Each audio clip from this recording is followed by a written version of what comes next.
Alright guys, so I just made a video about replacing my gas line and putting the old gas valve on the furnace, which I had to do because I didn't know what I was doing, and I guess I stripped, or rather cross-threaded, my brand new gas valve trying to put this gas line back on. So as a result, I destroyed this gas line, or at least the NFT fittings on them. I think I destroyed this gas valve because of how badly I chewed up the threads. And now I'm using my old gas valve and a brand new gas line with new NFT fittings. Those copper fittings right there. Crazy thing about it was, if you've watched these videos, it never was the gas valve. It never was the burner. It never was the thermocouple or power pile, whatever you want to call it on these furnaces if you want to split hairs. It never was the thermostat. It never was any of the pieces. It never was the connections, or cleaning these connections, or tightening these connections. The way that I've got this furnace to work consistently for the past 2 nights, which that hasn't happened since I bought it a year and 2 months ago, or I guess a year and 4 months ago now. Since I bought this thing, it only worked faithfully for about 2 months. Everyone was saying it was the gas valve. It's got to be the gas valve. People were saying that there's kind of a gate in the gas valve that must be sticking. So take the gas valve and angle it upwards a little bit or downwards and see if that helps. People were saying it has to be the power pile. People were saying it has to be everything except for what it actually was. What it actually was an extremely cheap part that took about 30 seconds with a Phillips head screwdriver to replace. And it was this. The blue wiring, but actually I don't even think it was the wiring. I put new blue wiring on to be safe, but it was this. It was the safety switch, which can be found not by looking down, but as you've heard me say before, look up as well. Because there's a piece up top that a lot of people ignore, and it's right there. It's about at my height, standing up and facing the furnace, and I'm gonna move away from the furnace a little because it's crushing me with heat right now. As soon as I replaced that switch, and I went ahead and replaced the wiring too, very, very easy job. Everything literally just pulls off of the gas valve. Pull that off, take your wire nut off, and detangle the blue wire mixed with your thermostat wire. So that's it. Plug it, unplug it, and then wire nut the blue wire to the white wire of your thermostat. That's it. You run this up through the holes. Very easy. Took about 3 seconds for someone who's not in HVAC or construction or any kind of blue collar work. Very quick, very easy. And then that runs up into the switch up top, which I'll show you down here. And then all you have up top are 2 screws, Phillips heads, 1 and 2, and where is it? Where's the other side? So that's the side that goes on the gas valve. Ow. That's the side that gets intertwined with a wire nut onto your thermostat. Here's the side we were looking for. Real easy. If I can do this with one hand, although I barely can. These 2 guys clip on to those 2 guys. Like this. Super, super easy. Don't know if I can do this with one hand looking through my camera, but I'll try. I think you probably get the point, but they slide right on. Obviously a little bit more than that. Make sure it's a good connection and it's pushed all the way on. Basically it's the same thing as how it slides onto the gas valve right there. But I don't know if those are known for going bad. I've heard that they are. But after the anxiety, the suffering, the physical suffering of being cold, the lack of sleep, waking up a million times in a night to kick the side of this thing just to get it to turn on. Everybody was saying if you have to hit it, and if you're hitting it and it comes on and the pilot is staying lit, which was exactly what was happening. The pilot was lit, the thermostat was calling for heat, this thing just wouldn't fire up unless I smacked the side of it or tapped on the gas valve.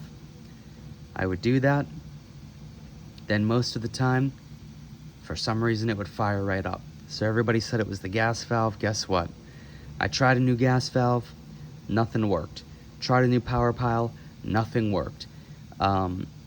Nobody even considered the fact that these blue wires that you see running up the side of the furnace and into a safety switch right there, nobody would have guessed that that's what it was. I had one guy who lived in all places, Florida, where they don't get extreme winters usually at all, say to me, is there anything else on that unit? And I said, yeah. A lot of people look down on the unit. People forget to look up. There's a safety switch on this unit, I guess, so this thing doesn't get too hot and continue to run. And he said, replace that, and I bet you it'll work. Now, he even said, which obviously I understand that him as an experienced electrician that's used to working with gas as well, maybe this isn't the best solution for you, but he said if you wanted to, you could probably even bypass that safety switch and get the furnace working if you were desperate. He said obviously just don't turn the heater up to 90 and leave it there, because it'll, obviously at some point get so hot that if it never kicks off, that could be a dangerous situation that starts a fire. But nevertheless, I didn't do that. I just got the new parts in, replaced them, and guess what? I haven't had to touch this thing in like 2 days. I've slept good. I haven't had to wake up in the middle of the night and kick it, because I wake up and I'm freezing. I know if I'm freezing, my wife has to be freezing. And I know if my wife is freezing, I'm sure my 3-year-old is freezing as well. So, before you mess with the obvious things like a gas valve, which is probably the most expensive part on this furnace, replace a part which probably in total was about less than $10, probably like $6. I didn't have to tear apart the heater. I didn't even have to turn off the gas. I literally unplugged the old one, unscrewed the old one with the 2 screws, replugged in the new one, screwed down the switch so it would stay put on the top of the furnace, and that was it. It literally took me about 30 seconds, and had somebody told me to do that a year ago, instead of wrestling with this thing for a year, I would have been so grateful. It's just little things like that get overlooked. People hear what the symptoms are, and they go to the first 1 or 2 things that it could be. It's got to be the gas valve. It's got to be the power pile. It wasn't any of those things. It was some ridiculous safety wiring. I can't remember exactly what this does. If it prevents the thing from overheating, getting too hot, that is, I guess. Or actually, if it is a sensor that prevents backdrafting into the house, meaning all the dangerous fumes that a furnace emits, and if it stops going up into that flue, let's say it gets blocked by wind or a bird's nest or something that blocks that flue, this will detect the carbon monoxide that's coming into the house and automatically shut the furnace down. I can't remember which one it is, if it's heat or if it's dangerous fumes, but this safety thing does good work to keep the family safe. Now, obviously, I have a carbon monoxide detector sitting down by the furnace as well as up by the flue as well. And I always keep my gas wand, which cost about $5 at Lowe's, handy as well. I keep it right next to the carbon monoxide detector. But For everybody out there, after many videos, much heartache, many frustrating moments and very cold moments, the ultimate fix, for mine at least, was this. And ironically, it's the last thing that I tried. Everything else has practically been replaced. You can see I've got extra burners that I've tried, extra gas valves that I've tried, manuals going out the wazoo. Yep, it was just the safety switch and safety wiring that goes up to that switch from the gas valve. So last thing I tried ended up being it. It was the cheapest thing as well, but there you go. I've ripped this thing apart many times and now I know it inside and out, and may as well go and get my HVAC license at this point. So I hope this helps you guys. One lesson that I've learned from all of this though is get yourself a back stock of parts. Don't wait until a part goes bad, because it's going to be the middle of winter when it goes bad. You're going to be freezing and you're going to think, now I have to wait 2 weeks for a part, and then you end up buying one of these for $500 to survive off of for 2 weeks. When if you just back stocked a part like this for $6, or buy 2 of them, spend $12, you've got it. It's the middle of winter, no big deal.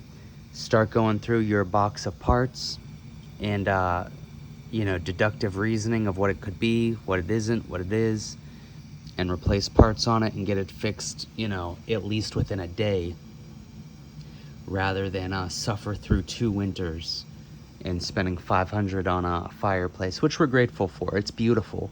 It's a nice fireplace. And also at the end of the day, it's nice to have this backup sitting right here at this little cottage, because at least we can have heat quickly. But yeah, get yourself a back stock of parts, guys, at least the cheap ones. I understand if you don't want to buy a gas valve or a burner. I think both of those parts are around $100 to $200. So I get if you don't want to buy those, but almost every other part on this thing is cheap. I replaced the power pile, that was about $30. This gas tube and the NFT fitting, that brass or copper fitting there, was cheap, probably 10 or 20 bucks. And this wiring and safety switch, like I said, is under 10 bucks. So for less than 50 bucks, you can have almost every piece and part on this thing, and then a cheap thermostat as well, which is only about 5 or 6 bucks. So for, once again, less than 50 bucks, you can have almost every cheap part on here backstocked. So if and when your cozy Williams wall furnace fails you, and I hate to say it, but according to me and everybody else on the forums, it will, you at least have the cheap parts handy and ready, and the cheap parts are the ones that are quick and easy to replace and fix anyways. The cheap parts don't have you ripping apart the furnace like I did, because everybody told me that because of the way that the furnace was failing and the way that it was acting, it proved that it was the gas valve. Well, guess what? It wasn't the gas valve. And I had local HVAC guys tell me that, and I had strangers on the internet that were both HVAC guys and not HVAC guys tell me it's the gas valve. I'm telling you it's the gas valve. It most definitely was not the gas valve.